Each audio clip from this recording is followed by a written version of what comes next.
السلام علیکم ورحمۃ اللہ وبرکاتہ۔ الحمدللہ رب العالمین والعاقبۃ للمتقین والصلاۃ والسلام علی رسولہ الکریم۔ یا رب کما لک الحمد کما ينبغي لجلال وجهك وعظیم سلطانک۔ اللهم صل علی محمد وعلی آل محمد کما صلیت علی ابراہیم وعلی آل ابراہیم انک حمید مجید۔ اللهم بارک علی محمد وعلی آل محمد کما بارکت علی ابراہیم وعلی آل ابراہیم انک حمید مجید۔ الحمدللہ آج 18واں پارہ شروع ہو چکا ہے، اس کی تفصیل دیکھتے ہیں۔ اس سے پہلے میں نے 2-3 دن پہلے ایک حدیث سنائی تھی جو والدین کی خدمت کی اور نبی کریم صلی اللہ علیہ وآلہ وسلم کی ممبر پر چڑھتے وقت کی، جس میں آمین کا ذکر تھا۔ تو وہ کسی بہن ہماری نے مجھ سے کہا کہ وہ تیسری چیز بھول گئے، یا وہ موقع کی مناسبت سے میں بھول گیا ہوں، میں نہیں بیان کر سکا۔ تو کیونکہ وہ ذکر ہو رہا تھا والدین کا اور اپنا، کہ ہم نے کس طرح اس ماہ رمضان کی برکتوں سے فیض یاب ہونا ہے، اور کس طرح اپنے والدین کی خدمت کر کے کس طرح ہم نے جنت کا حصول کرنا ہے۔ تیسری چیز جو اس میں وہ تھی کہ وہ جب تیسری سیڑھی پہ قدم رکھتے ہیں تو جبرائیل فرماتے ہیں کہ برباد اور ہلاک ہو گیا وہ شخص جس نے آپ کا نام سامنے آیا اور سنا اور اس نے آپ پر درود نہیں پڑھا، صلی اللہ علیہ وآلہ وسلم نہیں پڑھا، وہ بھی برباد ہو جائے۔ تو اب اس پر اللہ کے نبی صلی اللہ علیہ وسلم نے بھی آمین کہا تھا۔ تو یہ آپ کا من کے مطابق ہے۔ باقی بات یہ ہے کہ قرآن سپارے میں کم و بیش 200 سے اوپر آیتیں ہوتی ہیں۔ اگر اس کی 1% بھی ہم نکال لیں آیتیں تو وہ 20 آیتیں بن جائیں گی۔ 20 آیتوں پہ 5-5 منٹ بھی لگائیں تو 100 منٹ بنتے ہیں، جو یہاں ممکن نہیں ہے، جہاں اتنا وقت نہیں ہے۔ یہاں تو ہمارے بھائی آدھے گھنٹے میں بھی اتار جاتے ہیں اور کچھ لوگ چلے جاتے ہیں۔ یہ رمضان کا مہینہ ہے، برکتیں سمیٹنے کا مہینہ ہے، اگر آدھا گھنٹہ بھی وہ نہیں برداشت کر سکتے تو اللہ تعالیٰ انہیں ہدایت دے اور دین کی طرف راغب کرے۔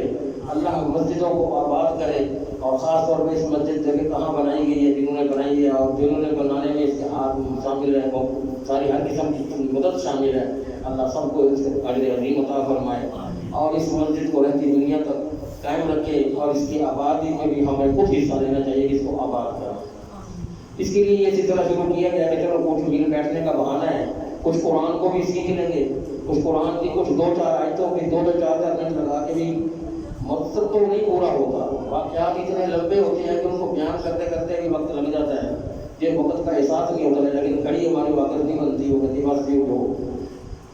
چلیے اللہ تعالیٰ ہم نے ہمت اور توفیق عطا فرمائے۔ سورہ جی اس میں اس پارے کے 3 حصے ہیں، 3 صورتیں ہیں۔ اس میں سورۃ مومنون ہے، سورۃ نور ہے، سورۃ فرقان کا کچھ ابتدائی حصہ ہے۔ اللہ اکبر۔ سورۃ مومنون رسول اللہ صلی اللہ علیہ وآلہ وسلم کے مکی دور کے وسط میں نازل ہوئی، جب رسول اللہ صلی اللہ علیہ وسلم اور کفار کے درمیان کشمکش جاری تھی، مگر کفار کے ظلم و ستم میں ابھی شدت بات نہیں آئی تھی۔ اس سورت کا موضوع اتباع رسول ہے۔ اس میں اللہ رب العزت نے کامیاب ہو جانے والے مومنین کی صفات کا ذکر کیا کہ وہ مومن کامیاب ہو گئے۔ مومن تو ہم بن گئے، ایمان تو ہم اللہ پہ لے آئے، لیکن جب تک ہم یہ صفات اپنے اندر پیدا نہیں کریں گے تو کامیابی ہمارا مقدر نہیں بن سکتی۔ تو ہر شخص کی یہ خواہش ہونی چاہیے کہ ہم مومن تو بنے، اس کے ساتھ ساتھ وہ صفات بھی ان پر بھی عمل کریں اور ان صفات کا حاصل کریں جو اللہ تعالیٰ یہاں فرما رہے ہیں۔ سب سے پہلی چیز ہے جی ایمان۔ قد افلح المؤمنون، کامیاب ہو گئے وہ مومن۔ اب پہلی چیز ہے کہ ہم مومن بنے، پھر کامیابی آئے گی۔ تو مومن بننا اس کے لیے شرط ہو گئی۔ اس میں اللہ رب العزت نے فلاح کا نام بولا، افلح المؤمنون، کامیابی۔ اس میں عربی زبان میں کامیابی کو فلاح کہتے ہیں، اب تو اردو میں بھی استعمال ہونے لگ گیا ہے۔ اللہ اکبر۔ دوسری چیز جو ہے اس میں کامیابی کے بعد اس کی پہلی شرط ایمان، اور دوسری چیز نماز میں خشوع و خضوع۔ الذین هم فی صلاتہم خاشعون، جو لوگ اپنی نمازوں میں خشوع و خضوع اختیار کرتے ہیں۔ خشوع و خضوع کیا ہے؟ کہ نماز آپ اس طرح پڑھیں، اپنے دل میں یہ تصور کریں جب نماز پڑھنے کے لیے آپ کھڑے ہو رہے ہیں تو یہ سوچیں کہ میں اپنے رب سے ملاقات کر رہا ہوں، اس سے دیکھ رہا ہوں، اس سے میں باتیں کر رہا ہوں۔ لیکن ہمارے یہاں یہ ہوتا نہیں ہے، ہمارا دھیان کہیں ہوتا ہے، کاروبار کی طرف ہوتا ہے، گھر کی طرف ہوتا ہے، مختلف معاملات کی طرف ہوتا ہے، نماز کی طرف خشوع نہیں ہوتا ہمارا۔ اگر آپ یہ نہیں کر سکتے کہ آپ اللہ کو نہیں دیکھ رہے تو دل میں یہ تصور کریں کہ اللہ تو مجھے دیکھ رہا ہے۔ اب میں جو اس کے آگے آگے کھڑا ہو گیا ہوں تو وہ میری سن بھی رہا ہے، مجھے دیکھ بھی رہا ہے، تو میرے دل میں وہ ڈر خوف ہونا چاہیے کہ میں کس کے آگے کھڑا ہوں، کس ہستی کے سامنے کھڑا ہوں اور میں اپنی اس کو اپنا مدعا پیش کر رہا ہوں اور وہ سن بھی رہا ہے اور مجھے دیکھ بھی رہا ہے۔ تو یہ خشوع بالکل لازمی شرط ہے کہ نماز میں وہ کامیابی مومن کی جو ہے وہ ایمان کے بعد نماز کے اندر خشوع و خضوع، اللہ کا ڈر خوف۔ نماز ہم پڑھیں ہمارے اندر یہ نہ ہو کہ ہم یار بھگتا جائیں نماز کو، بس یار پڑھ رہے ہیں، ڈر ہو، خوف ہو کہ مجھ سے سوال ہونا ہے، میں نے اس کا جواب دینا ہے، میں پکڑ میں آ جاؤں گا، تو اس ڈر اور خوف سے خشوع و خضوع سے ہم نماز کو ادا کریں۔ اللہ اکبر۔ تیسری چیز والذین هم عن اللغو معرضون، اور جو لغو باتوں میں، فضول باتوں میں اپنا وقت ضائع نہیں کرتے، معرضون منہ پھیر لیتے ہیں۔ کئی ایسی محفلیں ہوتی ہیں جن میں کچھ حاصل کچھ نہیں، کوئی مقصد نہیں ہوتا اس کا، ایسے دوست بیٹھ گئے بلا وجہ گپے مار رہے ہیں جس کا کچھ بھی مقصد نہیں ہے، تو کیا ہے تفنن تباہ کے لیے، صرف اپنے دل کو خوش کرنے کے لیے یہ وقت گزار رہے ہیں اور گپے لگا رہے ہیں جس کا کچھ حاصل نہیں ہے، نہ دین کا نہ دنیا کا۔ تو اس کے لیے بھی یہ ہے کہ مومن کی یہ نشانی ہے کہ وہ ہم عن اللغو معرضون، کہ وہ فضول باتوں میں اپنا قیمتی وقت ضائع نہیں کرتے، اس سے منہ موڑ کے ایک طرف ہو جاتے ہیں۔ چوتھی چیز والذین هم للزکاۃ فاعلون، وہ لوگ جو زکوٰۃ ادا کرتے ہیں۔ زکوٰۃ فرض ہے، صدقہ فرض نہیں ہے، خیرات فرض نہیں ہے، وہ آپ اپنی خوشی سے کرتے ہیں، آپ کو اللہ نے مال دیا ہے، آپ اپنے اللہ کے بندوں کے لیے استعمال کرتے ہیں، خرچ کرتے ہیں، اللہ اس کا اس کا اجر بھی دیتا ہے، لیکن وہ فرض نہیں ہے۔ اگر آپ صاحب نصاب ہیں اور زکوٰۃ نہیں دیتے تو مواخذہ ہے، اور اگر آپ صاحب نصاب نہیں ہے تو زکوٰۃ آپ پر بنتی نہیں ہے۔ تو یہ زکوٰۃ کی پابندی کرنا، یہ اسلام کا بنیادی ارکان جو ہے 5 ارکان، ان میں سے یہ رکن ہے نماز، یہ زکوٰۃ بھی۔ اس کے بغیر کوئی شخص مسلمان ہو ہی نہیں سکتا۔ وہ کہے میں مسلمان ہوں اور میں زکوٰۃ ادا نہیں کرتا تو کیسے مانا جائے گا؟ جب اللہ یہ شرط یہاں دے رہا ہے کہ یہ نماز ہو گئی، ایمان ہو گیا، نماز ہو گئی، بری باتوں سے بچنا، اور پھر اس کے بعد زکوٰۃ کا ادا کرنا، یہ فرض ہے۔ اللہ اکبر۔ حضرت ابو بکر صدیق رضی اللہ تعالیٰ عنہ نے زکوٰۃ سے انکار کرنے والوں کو کافر سمجھ کر ان سے جنگ کی تھی۔ اچھا یہ زکوٰۃ کو نہیں مانتے، نہیں دیتے، مطلب یہ مسلمان ہی نہیں ہے، یہ کافر ہیں، تو جنگ کی جائے گی۔ آگے آ جائیں گے 5ویں چیز والذین هم لفروجهم حافظون الا علی ازواجهم او ما ملکت ایمانهم فانهم غیر ملومین، وہ لوگ جو اپنی شرمگاہوں کی حفاظت کرنے والے ہیں، الا علی ازواجهم، سوائے اپنی بیویوں کے، اور اس کے علاوہ کہیں بھی وہ اس کو یوز کرتے ہیں، استعمال کرتے ہیں تو وہ حرام ہے۔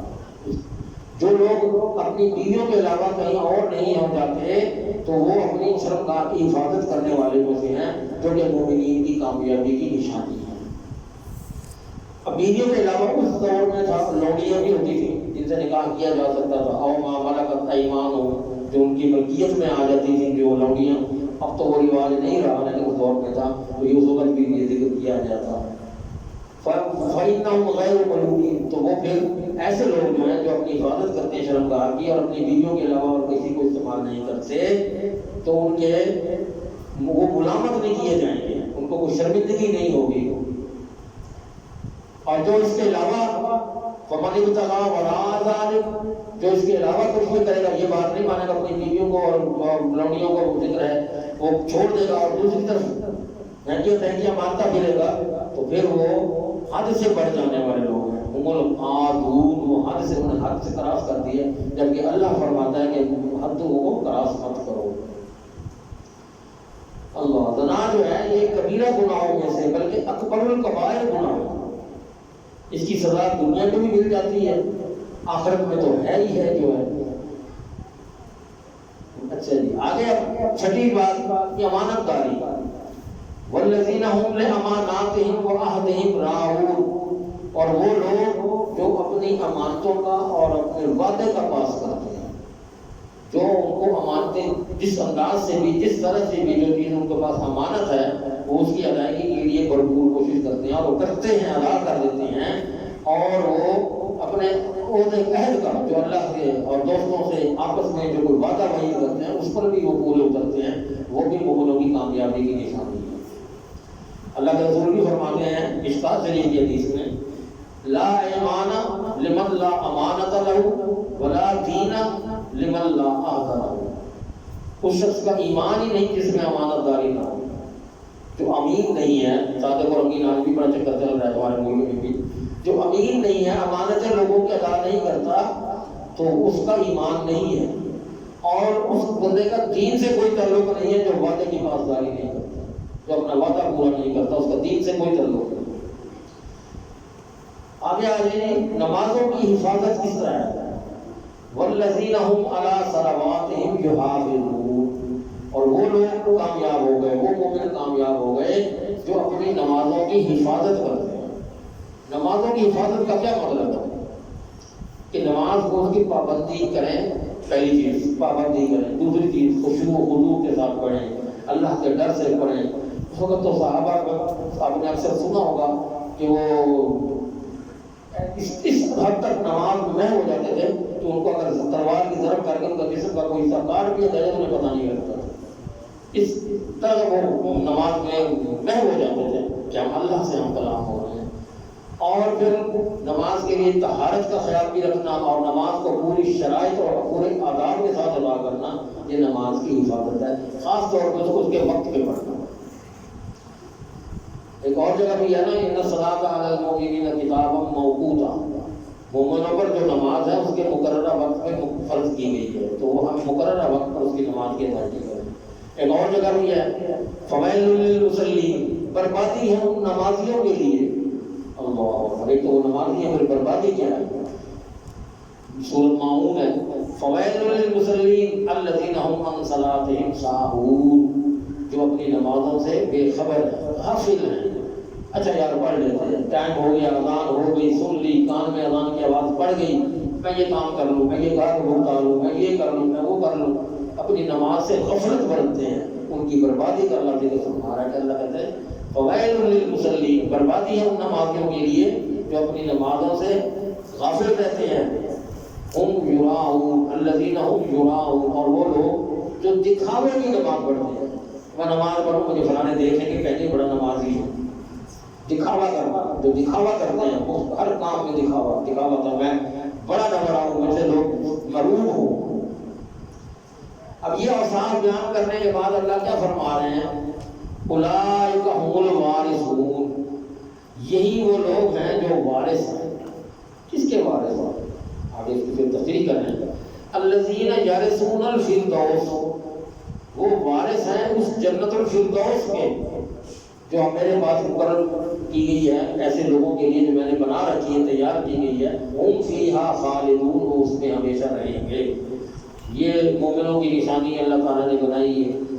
اللہ اکبر. پھر اس کے بعد تخلیق انسانی کی کچھ مراحل ہیں، وہ ہم پہلے بھی پڑھتے رہے ہیں، ہم بھی اس میں یہاں کیونکہ بتایا پہلے میں نے بھی کہ موضوعات تو وہی ہیں، بار بار مختلف انداز میں وہ دہرائے جا رہے ہیں.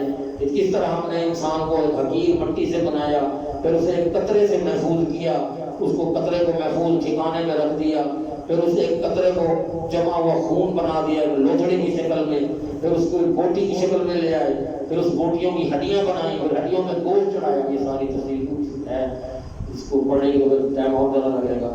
تو یہ اللہ تعالیٰ نے یہ سارا انسان کی یہ تخلیق کے مراحل بیان فرمائے ہیں. اور اس کے بعد پھر یہ بھی کہا ہے کہ تم نے پھر اس کے بعد تم مرنا بھی ہے، تم نے واپس بھی میرے پاس آنا ہے، پھر تم قیامت کے دن پہ اٹھانا بھی ہے تمہیں۔ اللہ اکبر۔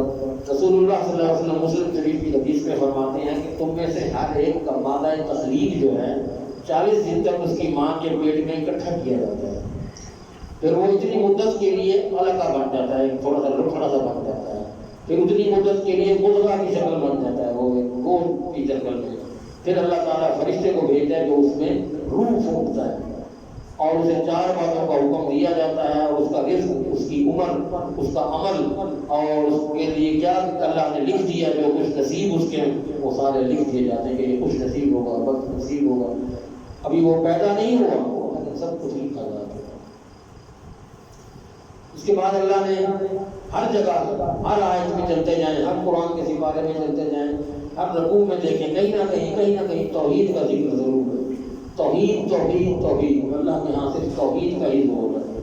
پھر اس میں انبیاء علیہ السلام کے واقعات بھی موجود ہیں کہ جب انسانیت کی راہ بھٹک گئی، نوح علیہ السلام کا تذکرہ ہے تو اللہ تعالیٰ نے ان کی رہنمائی کے لیے حضرت نوح علیہ السلام کو مبعوث کیا۔ انہوں نے اپنی قوم کو توحید کی دعوت دی، مگر قوم کے سرداروں نے نہایت برا رویہ اختیار کیا اور ان کی بات نہ مانی۔ وَلَقَدْ أَرْسَلْنَا نُوحًا إِلَىٰ قَوْمِهِ فَقَالَ يَا قَوْمِ اعْبُدُوا اللَّهَ مَا لَكُم مِّنْ إِلَٰهٍ غَيْرُهُ أَفَلَا تَتَّقُونَ۔ اے میری قوم کے لوگوں، ہم نے نوح کو بھیجا ان کی قوم کی طرف کہ جا کے تبلیغ کرو، تو انہوں نے جا کے کہا کہ اے میری قوم کے لوگوں، اللہ کی عبادت کرو، اسی کو اپنا مشکل کشا مانو اور اس کے علاوہ کسی کو مت مانو۔ افلا تتقون، تم کیوں نہیں ڈرتے، تم کیوں نہیں متقی بنتے، کیوں نہیں پرہیزگار بنتے۔ پھر موسیٰ اور ہارون علیہ السلام کا تذکرہ بھی آیا جو ہم کل پرسوں کی خزانہ پڑھ چکے ہیں کہ کس طرح۔ پھر حلال کھانے کا حکم ہے، یا ایھا الرسل کلوا من الطیبات واعملوا صالحا انی بما تعملون علیم۔ اے رسولو، تمام انبیاء کو اللہ مخاطب ہے، اے رسولو کھاؤ پاک چیز جو میں نے حلال کی ہے اور پاک ہے، واعملوا صالحا اور نیک عمل کرو، انی بما تعملون علیم، یقیناً جو کچھ تم بھی کر رہے ہو، جو کچھ تم کر رہے ہو میں اسے جاننے والا ہوں، میں جانتا ہوں۔ پھر اللہ یہاں یہ بھی فرماتا ہے کہ جتنے، جیسے میں نے ابھی بتا دیا کہ تمام انبیاء کا دین ایک ہی تھا، سب کا درس ایک ہی تھا، قولوا لا الہ الا اللہ، سب یہی کہتے ہیں کہ اللہ کو اپنا معبود بناؤ، اللہ کے آگے جھکو، اللہ سے مانگو، اللہ سے ڈرو اور متقی اور پرہیزگار بن جاؤ، اس کو ہی اپنا مشکل کشا بناؤ۔ تو یہی تھا، اللہ یہی بتا رہا ہے کہ وَإِنَّ هَٰذِهِ أُمَّتُكُمْ أُمَّةٌ وَاحِدَةٌ وَأَنَا رَبُّكُمْ فَاتَّقُونِ، اور یہ تمہاری امت ہے جو ایک ہی امت ہے، یہ ساری امت ایک اصل جو آئے ایک ہی پیغام لے کر آیا، اور میں تمہارا رب ہوں، تو مجھ سے ڈرو اور آپس میں کئی معاملات کر کے گروہ ہو کر ٹکڑے ٹکڑے نہ ہو جاؤ، وَلَا تَفَرَّقُوا، آپس میں ٹکڑے نہ ہو جاؤ، کٹ نہ جاؤ ایک دوسرے کے ساتھ۔ اب یہاں مراد کیا ہے کہ نوح علیہ السلام سے لے کر محمد صلی اللہ علیہ وآلہ وسلم تک تمام انبیاء کا دین ایک ہی تھا اور ان کی دعوت بھی یکساں تھی۔ انبیاء علیہ السلام کے ماننے والوں نے جو دین مختلف بنا لیے تھے وہ بعد کے لوگوں کی کارستانی ہے۔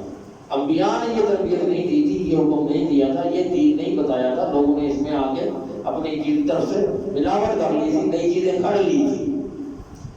آگے پھر مشرکین نے عرب سے بھی اللہ تعالیٰ خطاب کر رہے ہیں، مشرکین کا جو نہ ماننے کا سبب تھا وہ بتا رہے ہیں، کیوں مشرکین جو ہیں انبیاء کی بات نہیں مانتے تھے۔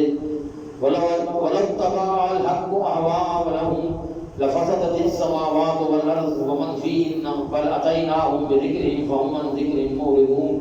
اگر حق ان کی خواہشوں کے پیچھے چلے تو یقیناً سب آسمان اور زمین اور جو کچھ ان میں ہے بگڑ جائے گا۔ ان کے کہنے پہ نہیں چلنا جو یہ سوچ رہے ہیں کہ ہمارا یہ دماغ یوں ہے۔ حق اور دین اللہ نے اپنی مرضی سے چلانا ہے، اگر ان کے کہنے پہ چلے تو سب کچھ بگڑ جائے گا۔ یہ تو اپنی مرضی چاہتے ہیں، یہ تو دین پر اللہ کے راستے پر چلنا ہی نہیں چاہتے۔ ہم ان کے پاس نصیحت لے کر آئے ہیں کہ یہ نصیحت ہے، اس پر تم عمل کرو، اس کے مطابق چلو۔ وہ پھر منہ پھیر لیتے ہیں، وہ نہیں اس بات کو مانتے۔ اللہ اکبر۔ پھر آگے انبیاء علیہ السلام کے وارث جو ہیں وہ ان کے بارے میں ہدایات ہیں کہ تمام انبیاء کے وارث دین کے داعی ہیں، لوگوں سے ہمارا تعلق داعی اور مدعوی کا ہے، اور اس حوالے سے ہمیں ایک اصول ذہن میں رکھنا چاہیے کہ داعی کا مدعو پر کوئی حق نہیں ہے. آپ ایک دعوت دے رہے ہیں، آپ کی دعوت قبول ہو جاتی ہے تو وہ خبر نہیں ہوتی تو آپ کا کوئی حق نہیں ہے کہ آپ ڈنڈا لے کے اس کو بنوا کے جاؤ گے. ادفع بالتي هي احسن السيئة نحن اعلم بما يصفون وقل رب اعوذ بك من همزات الشياطين واعوذ بك رب ان يحضرون. اس طریقے سے برائی کو ہٹاؤ جو سب سے اچھا طریقہ ہو. ہم سب جاننے والے ہیں جو کچھ وہ بیان کر رہے ہیں، جو کچھ وہ تمہیں کہتے پھر رہے ہیں ہمیں سب معلوم ہے. تم اپنے طرف سے کوئی اظہار خفگی نہ کرو، ان کے ساتھ اچھے سلوک سے پیش آؤ اور یہ کہہ دو کہ میں شیطان کی تمام ان حمزات الشیاطین، شیطان کی تمام ان چال بازیوں سے، اس کی اکساہٹوں سے میں تیری پناہ مانگتا ہوں، اللہ مجھے پناہ دے رہا. اور اے میرے رب میں اس سے بھی پناہ مانگتا ہوں کہ وہ میرے پاس آپ موجود ہو، کہ پھر یہ بعد میں بھی کہیں مجھ پر یہ نازل نہ ہو. شیطان سے پناہ مانگنے کا حکم اس طرح آیا ہے. پھر میدان محشر کہ کس طرح پھول پھونکا جائے گا، کیسے میدان محشر برپا ہوگا، کوئی کسی کا وافد نہیں بنے گا، نہ رشتے دار، نہ باپ بیٹی، ماں بہن بھائی، کوئی کسی کا نہیں ہوگا. سب افراتفری میں ہوں گے. کامیاب کون ہوگا؟ ومن ثقلت موازینہ فہم اولئک هم المفلحون. جن کے پلڑے نیکیوں کے بھاری ہو گئے وہ کامیاب ہو جائیں گے. ومن خفت موازینہ فاولئک الذین خسروا انفسهم فی جہنم خالدون. اور جن کے پلڑے نیکیوں سے کم ہو گئے، جن کے پلڑے کم ہو گئے، جھک گئے، بربادیاں ہو گئی ان کی، تو وہ جہنم کے دائی ہو کر وہ جہنم میں ہمیشہ رہنے والے ہوں. اللہ ہمیں معاف فرمائے. آگے جی سورت نور ہے، یہ بھی مدنی صورت ہے. مسلمانوں نے مدینہ میں جمع ہو کر ایک حکومت قائم کر لی تو ضرورت تھی کہ اسلامی اصولوں کے مطابق معاشرہ قائم کیا جاتا. کوئی قوم اس وقت تک مضبوط نہیں ہوتی جب تک کہ ان کی معاشرت درست نہ ہو. اب اس قوم اکٹھی تو ہو گئی، اس کو چلانے کے لیے ایک طریقہ کار وضع کرنا چاہیے، ایک قانون ہونا چاہیے، ایک مستحکم قانون ہو جو ان پر چل سکے، اس میں آئلی نظام بھی ان کے درست ہوں. تو اس میں اللہ تعالیٰ نے آگے یہاں پر آئلی نظام کے بھی تعلیمات دی ہیں، کس طرح چلنا ہے. کیسے وہ ایک واقعہ جو ہو وہ بھی بیان کیے جہاں کہ جس وقت آپ آ رہے تھے قافلے کے ساتھ غزوہ بنو مستلق، وہاں سے آ رہے تھے، حضرت بی بی عائشہ رضی اللہ عنہا کے ساتھ تھی. تو رات کو ایک جگہ کہیں قیام کیا تو صبح کو سب نے جانا تھا. اس سے پہلے ہر کوئی اٹھا جیسے قضاء حاجت کے لیے ہر کوئی اپنی جگہ گیا. تو حضرت عائشہ رضی اللہ عنہا وہ بھی ضروریات کے لیے دور چلی گئی.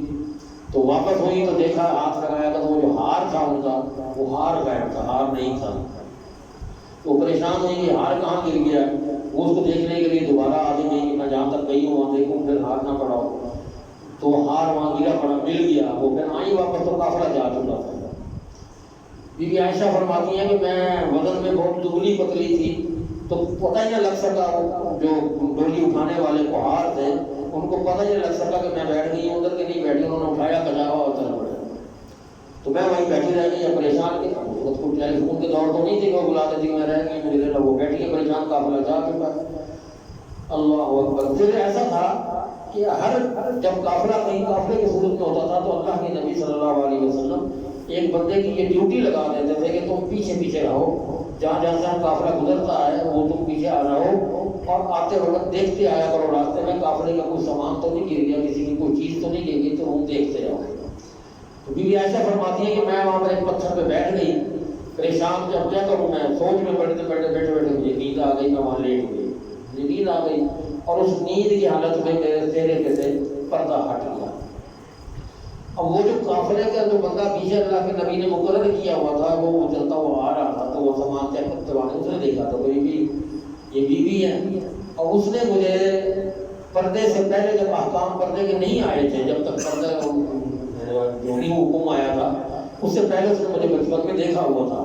تو اس کی نگاہ میرے چہرے پہ پڑی تو وہ پہچان گیا اور کہا کہ انا للہ و انا الیہ راجعون. نبی صلی اللہ علیہ وسلم کی بیوی تو یہاں رہ گئی ہے. اس نے پھر میرے قریب اپنا اونٹ کیا کہ اس پر آپ بیٹھ جائیں. میں اس پہ سوار ہو گئی، وہ اونٹ لے کے وہاں چلتا رہا. جب ہم قافلے کے ساتھ کچھ مل گئے، پہنچ گئے قافلے کے پاس، تو کچھ منافقین نے مجھے دیکھ لیا کہ میں اس بندے کے ساتھ اونٹ پہ بیٹھ کے آئی ہوں. تو انہوں نے باتیں بنانی شروع کر دی. حضرت بی بی عائشہ پر یہ بڑا الزام لگا اس واقعے کو بنیاد بنا کر اسلام کے آئلی قوانین کا تذکرہ اللہ نے یہاں آئلی قوانین بنا دیے ہیں. کس طرح بنائے ہیں؟ الزانیۃ والزانی فاجلدوا کل واحد منہما 100 جلدہ.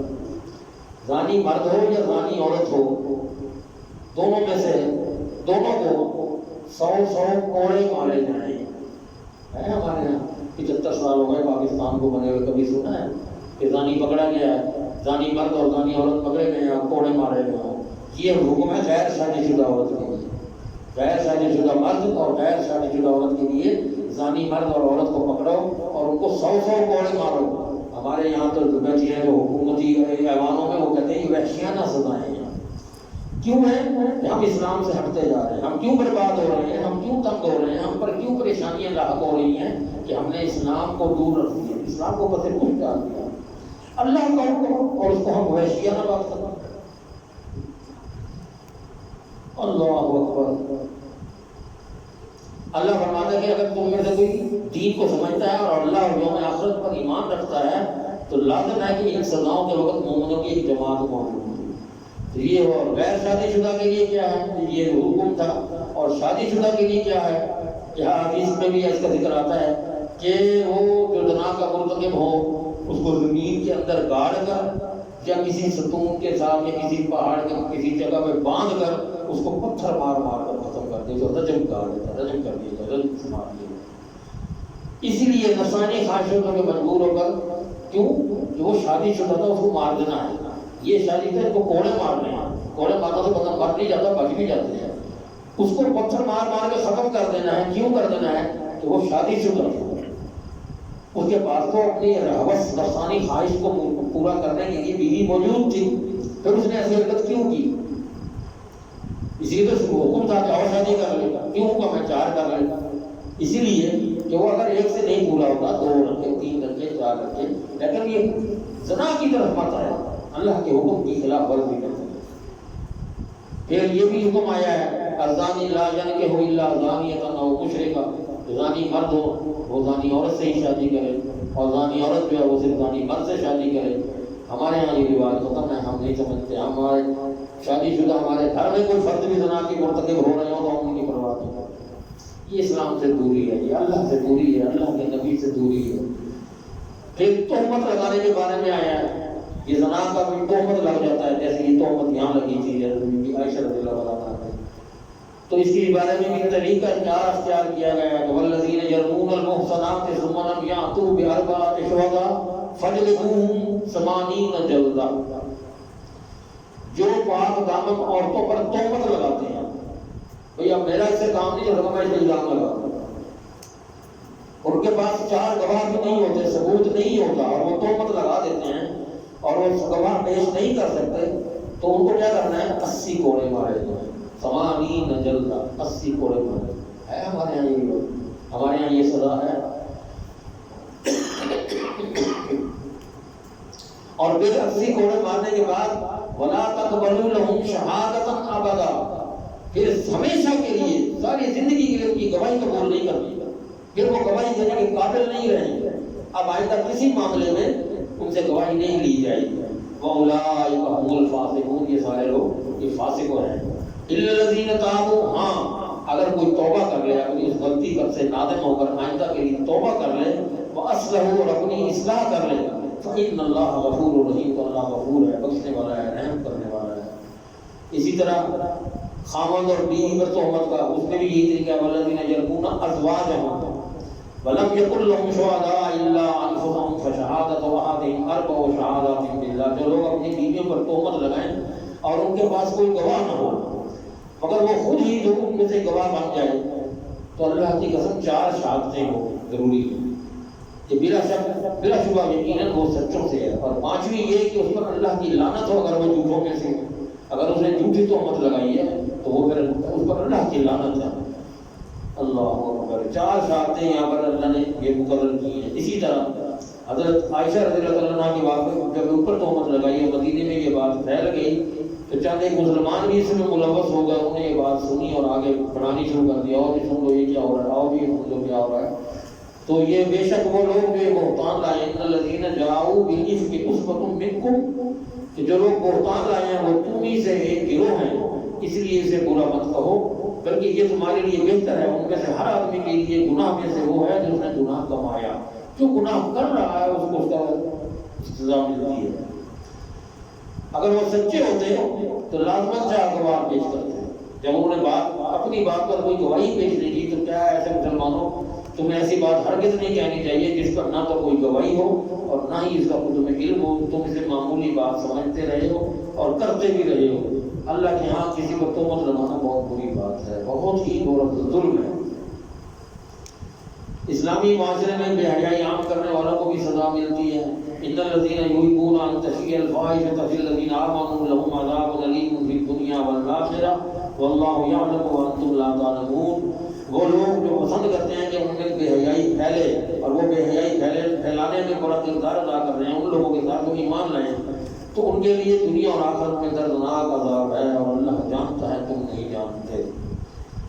ایک حکم یہاں ہے گھر میں داخل ہونے کا کہ جب آپ اپنے گھر میں بھی آؤ تو اس انداز سے آؤ کہ اندر گھر میں بیٹھے ہوئے افراد کو، آپ کے اہل خانہ کو آپ کی آمد کا علم ہو جائے، کوئی آواز دے کے یا دروازے کو تھوڑا سا ناک کر کے آئیں تاکہ اندر خواتین اس وقت گھر میں ہوتی ہیں تو سر پہ کپڑا نہیں ہوتا یا کسی کام میں الجھی ہوئی ہوتی ہیں تو وہ اپنے آپ کو سمیٹ لیں، سنبھال لیں۔ اس طریقے سے آؤ، اپنے گھر میں آنے کا یہ حکم ہے۔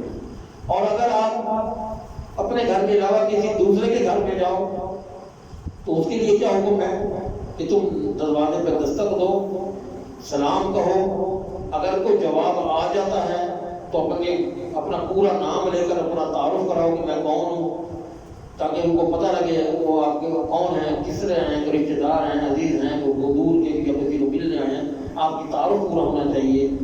اور اگر وہاں سے کوئی جواب نہیں ملتا تو پھر کھڑے نہ رہو، رکے نہ رہو، واپس کرو، کیونکہ اب اس وقت گھر میں کوئی ایسا فرد موجود نہیں ہے جو آپ کا وہاں پر استقبال کر سکے۔ نبی کریم صلی اللہ علیہ وسلم مسلم کی حدیث ہے، فرماتے ہیں کہ جو کوئی شخص اپنے گھر میں داخل ہو اور گھر میں داخل ہوتے وقت اور کھانا شروع کرتے وقت اللہ کا نام لے لے تو شیطان کہتا ہے یہاں پر تمہارے ٹھہرنے اور کھانا کھانے کی جگہ نہیں ہے، چلو بھائی اپنے اساتذہ کو لے کے وہاں سے چل پڑتا ہے۔ اور جب کوئی شخص گھر میں داخل ہو اور داخل ہوتے وقت اللہ کا نام نہیں لیتا تو شیطان کہتا ہے او بھائی رات گزارنے کی جگہ مل گئی ہے۔ تو یہ بسم اللہ کی اللہ کا ذکر کرنے کا کتنا بڑا انعام ہے کہ ہمیں اپنانا چاہیے اس کو، کہ گھر سے نکلے تو بھی اللہ کا ذکر کر کے جائیں، گھر میں داخل ہوں تو بھی اللہ کا ذکر۔ ایک اور جناب یہاں پر آنکھیں نگاہیں نیچی کرنے کا حکم بھی آیا ہے۔ کل المؤمنین یغضوا من ابصارہم، کہ مومن مردوں سے کہہ دو کہ اپنی نگاہیں نیچی رکھیں، وَيَحْفَظُوا فُرُوجَهُمْ، اور اپنی شرمگاہوں کی حفاظت کریں، یہ ان کے لیے زیادہ پاکیزہ ہے، بے شک اللہ اس سے پوری طرح باخبر ہے۔ اور مومن عورتوں سے بھی کہہ دو، وَقُلْ لِلْمُؤْمِنَاتِ، مومن عورتوں سے بھی کہہ دو یغضضن من ابصارہن وَيَحْفَظْنَ فُرُوجَهُنَّ، کہ وہ بھی اپنی نگاہیں نیچی رکھیں، بلا وجہ کے اڑا کے پھاڑ کے دیکھیں کہ کسی کو ضرورت نہیں ہے، اپنے کام سے کام رکھیں۔ اگر بازار میں کسی ضرورت سے جانا پڑ ہی گیا تو باقاعدہ پورا پردے کے ساتھ اور نگاہیں نیچی کر کے اور مردوں کے ساتھ ہنس کر یا مسکرا کر بات مت کریں، کہیں وہ آپ کے اس کے دل میں آپ کے لیے کوئی غلط مطلب نہ نکال لے ہو کہ یہ مجھ سے بڑا فری ہو رہی ہے، مطلب کیا چاہتی ہے، تو آپ اس سے دو لوگ اپنے کام کی بات کریں اگر کہیں مجبوراً ایسا آ جاتا ہے۔ پھر آگے جناب زیب و زینت کے احکام ہیں کہ کس طرح اپنی زینت کو ظاہر کرنا ہے، کس کس کے آگے ظاہر کرنا ہے، کس کس کے آگے نہیں کرنا، وہ بھی اللہ تعالیٰ نے پوری یہاں بتا دی ہے کہ خاوند کے آگے، بیٹوں کے آگے، بھائیوں کے آگے یہ اپنی زینت کر سکتی ہے، جن کے آگے زینت سے منع ہے وہ بھی۔ پھر ان بچوں سے بھی پردہ کرنے کا حکم ہے جو جوان ہیں بچے، لیکن ان سے پردہ نہیں کر سکتے کہ جن پر ابھی عورتوں کے معاملات کے بارے میں وہ کچھ نہیں جانتے۔